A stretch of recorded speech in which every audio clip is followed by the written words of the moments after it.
जब हम छोटी क्लास में थे ना, तो हमारे पास सिर्फ 4 ही डायरेक्शन होती थी, पूरब, पश्चिम, उत्तर और दक्षिण। लेकिन अब क्या है ना, पूरब और पश्चिम के बीच में एक और डायरेक्शन आ गई जिसे हम कहते हैं उत्तर पूर्व। ठीक ऐसे ही पश्चिम और उत्तर के बीच में आ गई, जिसे हम कहते हैं उत्तर पूर्व।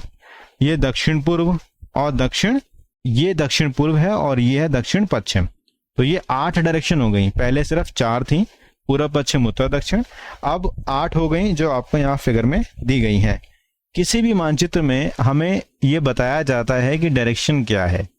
जैसे इसमें बताया गया है कि ऊपर वाली डायरेक्शन जो है वो नॉर्थ है, यानी उत्तर है। अब इसके सवालों को जब आंसर देंगे तो फिर हम डायरेक्शन को मैच कर पाएंगे। जैसे उपरोक्त मानचित्र में मैदान किस दिशा में है। भाई ये जो मानचित्र है इसका सेंटर पॉइंट क्या है, ये है। तो इस सेंटर पॉइंट पे पहले इसको लाइन ड्रॉ कर लीजिए। ठीक है, ये है आपका ईस्ट, ये है वेस्ट, ये है नॉर्थ, ये है साउथ। ये है आपका नॉर्थ ईस्ट, ये है नॉर्थ वेस्ट, ये नॉर्थ साउथ। नॉर्थ साउथ नहीं कहते, इसे साउथ वेस्ट कहते हैं। ठीक है, साउथ वेस्ट। और ये है आपका साउथ ईस्ट। ठीक है, अब पूछा गया है कि मैदान किस तरफ है। उपरोक्त मानचित्र में मैदान किस तरफ है, यानी खेल का मैदान किधर है, यहां से नॉर्थ ईस्ट में, यानी उत्तर पूर्व। आंसर बी हो जाएगा। दूसरा है उपरोक्त मानचित्र में विद्यालय किस दिशा में है। भाई विद्यालय कहां पर है, आप देख रहे हैं, कहीं विद्यालय दिख रहा है आपको।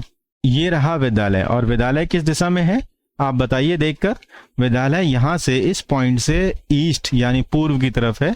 तो इसका आंसर सी हो जाएगा, पूर्व। उपरोक्त मानचित्र में विकास के घर से, आप देखो यहां पर ना ऐड कर दिया, विकास का घर कहाँ है, ये है विकास। तो विकास के घर पे हमने ये मैप बना दिया।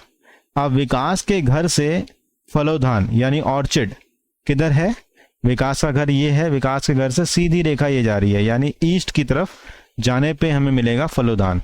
तो हम इसे कहेंगे विकास के घर से ये पूर्व में है, जबकि मानचित्र में कहां पर है, मानचित्र में यह साउथ ईस्ट, दक्षिण पूर्व में है। ठीक है, तो उपरोक्त मानचित्र में फलोदान, अब अगर पूरे मानचित्र की बात हो रही है तो ये साउथ ईस्ट में है, दक्षिण पूर्व में। तो इसका आंसर ए हो जाएगा। डायरेक्शंस बहुत आसान है। इस पूरे ये जो 4 डायरेक्शंस हैं इसको उठा के वहां रख दो जहां पे बात हो रही है, जिसकी बात हो रही है, जिसके रेस्पेक्ट में, फिर आप आसानी से डायरेक्शंस निकाल सकते हैं। ये पूरी वर्कशीट मैंने पहले समझाई और फिर आपको कराई है। समझना और करना बहुत जरूरी है। कई जगह गलत भी कराया जा रहा है, हमारे यहाँ अच्छे से मेहनत करके समझाया जा रहा है और फिर कराया जा रहा है। चैनल को सब्सक्राइब करिए। वीडियो को आगे तक देखने के लिए आपका धन्यवाद।